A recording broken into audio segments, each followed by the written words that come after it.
হামলা করেছে, মামলা করেছে, ঘরবাড়ি ভাঙচুর করেছে শেখ হাসিনা। সংগ্রামী সাথী ও বন্ধুগণ, বলতে চাই যে জাতি রক্ত দিতে গেলে সেই জাতিকে পরাজিত করা যায় না। 19৭ সালে বাঙালি জাতি রক্ত দিয়েছে, পাকিস্তানি বাহিনী পালিয়ে গেছে।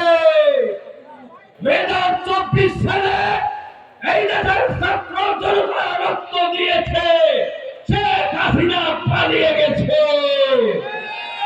আমি বলতে চাই, পালিয়ে দেওয়া নেতা দিয়ে রাজনীতি হয় না। শেখ হাসিনা বাংলাদেশের রাজনীতি করতে পারে না। শেখ হাসিনা হলো মেড ইন ইন্ডিয়া। শেখ হাসিনার রাজনীতি বাংলাদেশে ভবিষ্যতে চলবে না। সংগ্রামী সাথী বন্ধুগণ,